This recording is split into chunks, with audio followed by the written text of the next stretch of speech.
In the flowery groves of Mount Helicon, there once lived a beautiful nymph named Echo, who spent her days carefree with her sisters, dancing through the grassy lands and cool mountain streams. Among them all, her feet were the lightest, and her laugh was the most cheerful. But it was for the telling of tales that she was known best. She could spin stories for hours to seize the attention of all who listened, entertaining and enthralling anyone with her words. This gift did not go unnoticed by Zeus, the great king of the gods, who, as gods and humans knew all too well, was never far from beautiful women, mortal or divine, ones who were not his wife. When Zeus would travel down to earth, admiring the mortal women or lovely nymphs of the mountains, woods, and rivers, he always risked the terrible anger of his queen, the goddess Hera.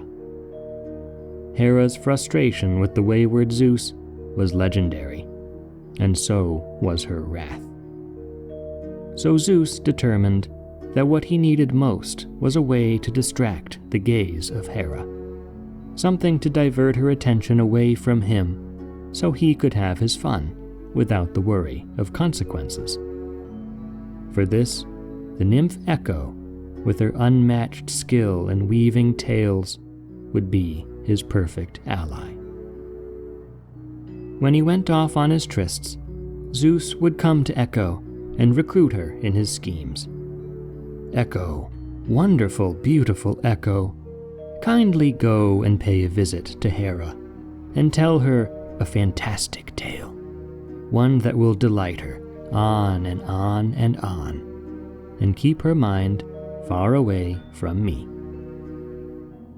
And Echo, mischievous as she was, and willing to help the father of gods and men, would laugh cheerfully and dance away to find the Lady Hera, eager to have an audience for her next masterpiece.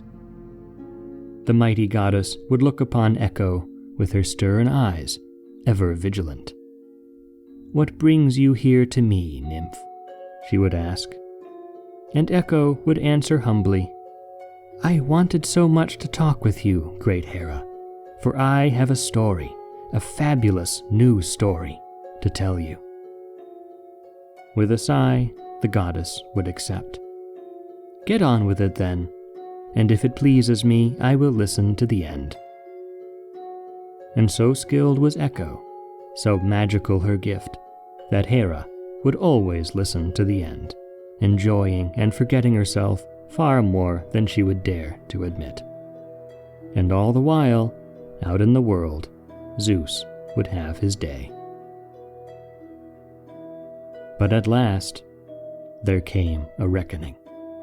Hera found out, and her fury lashed out at the poor young nymph first of all, who had played the queen of the gods for a fool. "This gift of talk," Hera commanded fearsomely, "the one you've used to deceive me and mock me, shall be yours no more. From this second on, you can speak not a single word unless someone else has spoken first. And even then, your words won't be your own.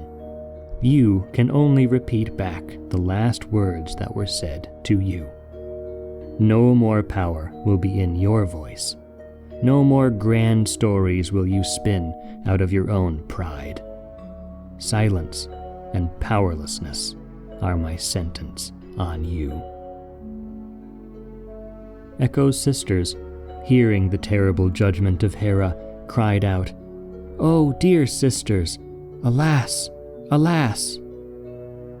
Echo opened her mouth to speak, to answer with words of her own, but all that came out was, "Alas, alas," faintly trailing the voices of her sister nymphs. And she could say no more, however much she wished. One day, after the punishment of Echo, in the mortal world, a young hunter in the forests of Greece strayed away from his party, wandering through the woods until he found himself in the groves of Mount Helicon. The young man's name was Narcissus, and he was known among women and men alike for his extraordinary, godlike beauty. All who laid eyes on him fell in love straight away and longed to have him. But coupled with the boy's irresistible beauty was his heart of stone. For all the love he attracted from others, he had none of his own to give. Anyone who sought him, he would cast away with an air of proud annoyance, breaking the hearts of all comers with sharp words and total indifference. That day, when the nymphs of Mount Helicon saw Narcissus walking alone through the woods, they, like everyone else, were captivated by his good looks, and they followed him as he went. But because he was a mortal, they kept their distance and hid behind the trees and rocks so he couldn't see them. And among her sisters, Echo followed him too, more eagerly than the others, completely in love with the beautiful boy, but hopelessly unable to speak her own words to him, cursed as she was by the goddess Hera. Eventually, when Narcissus realized he was utterly lost in these woods, he started to shout for his companions. "Hey, out there! Where are you?" he cried through the thick trees. And then came a faint but unmistakable answer through the air. "Where are you?" When he heard the voice, he stopped and listened, but he heard nothing more. So he called again. "I'm here in the woods, Narcissus." And he put out his ear to catch a response, and soon it came, distantly as before. "In the woods, Narcissus." "Come here," the boy shouted, growing frustrated. "Come here," answered Echo right back from the trees, and said no more.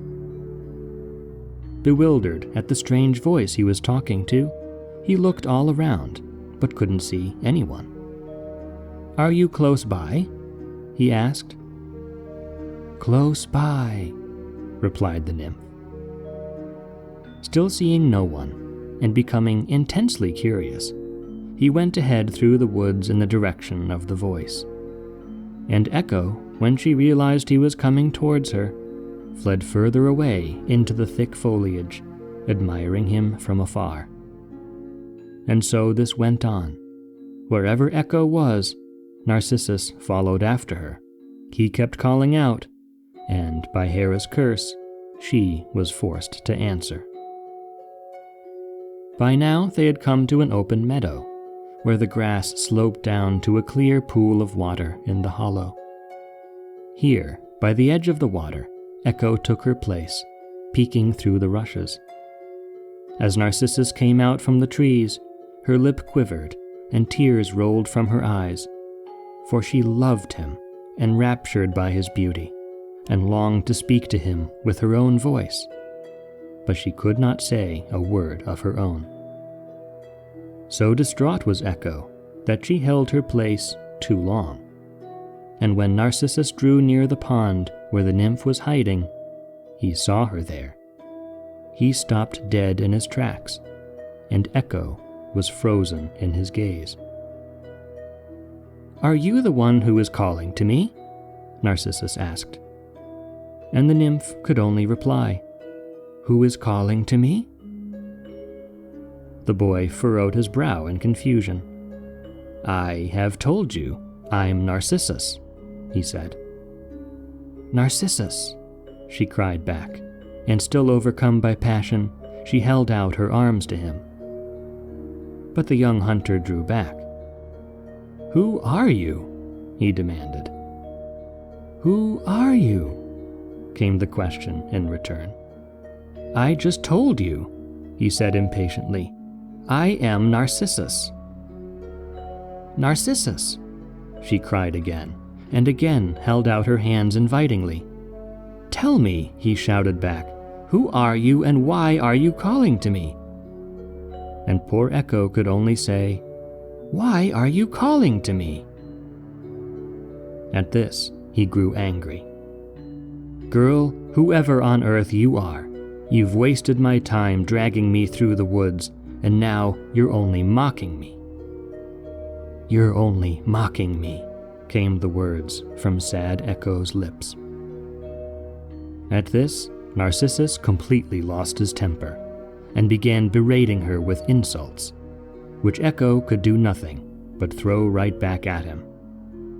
Eventually, the boy gave up his ranting and angrily sat down in the grass, refusing to acknowledge Echo anymore. When he became silent, the cursed Echo fell silent too, though her heart was yearning to explain her feelings in her own words. She stood by and wept, as Narcissus ignored her, until at last, wiping her tears away, she left him alone by the pool, retreating to the edge of the meadow. But there she remained, still watching him with a heavy heart. After a while, when his anger had cooled, Narcissus realized he was thirsty, and noticed the clear pond nearby where Echo had once stood. Rising from the grass, he crept over to the edge of the water and bent down to drink. But as he held out his face over the water, his heart skipped a beat. He laid eyes upon the most beautiful face he had ever seen, looking right back at him from the surface of the water. The boy, who had never felt love before, was immediately, hopelessly consumed by the image of the person he saw. His gaze was locked, and the rest of the meadow vanished from his mind as he became lost in love. With a deep sigh, he held out both his arms toward the figure he saw, who immediately held out 2 arms to him, beckoning him in return. Thinking they shared the same feeling, he said to the face in the water, "I love you." And when he did, the words, "I love you," trailed right back on the breeze, as Echo looked on from afar. When Narcissus heard this, he bent down further and tried to clasp the figure in his arms. But when his hand struck the water, the beautiful being rippled away, disappearing for a time, and all he felt was empty water. Still completely entranced, the boy drew back and waited a while, thinking he must have been too forward. And sure enough, when calm returned to the surface of the pool, the face reappeared, as clear as it was before, returning his longing gaze from the water. Once again, Narcissus bent towards it and tried to grasp it, and once again, it fled from his embrace. Time after time he tried, until at last he gave up in despair and lay prostrate, face down toward the water, as teardrops fell from his eyes. And the wondrous face in the pool wept too, and looked up into his eyes with a look of passionate longing, the same as his own. The longer he looked, the more fiercely did love burn in his heart. And so he went on gazing, abandoning the world around him. From her hiding place, Echo looked on in amazement as the boy lay still, only sighing from time to time or speaking tender words into the pond that the nymph couldn't help but mimic back. Nights and days passed over that mountain meadow as Narcissus lay entranced and in love, obsessed with the watery gaze of his beloved. As time passed, his cheeks grew thin and pale.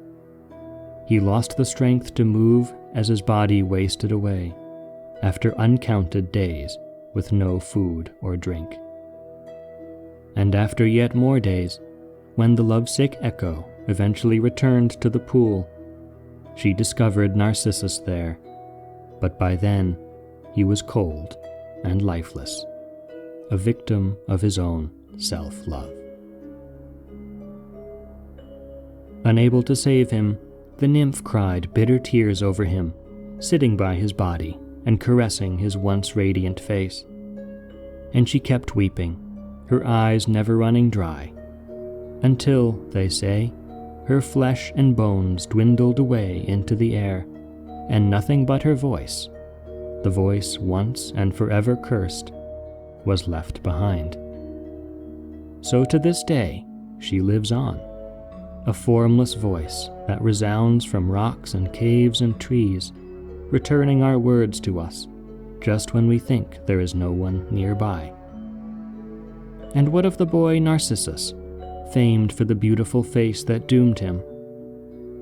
By the side of the clear mountain pool, on the grass that Echo had watered with her tears, there sprang up a sweet-scented flower, with a shining face and a crown of gold, a flower now seen far and wide on the earth, which we call Narcissus.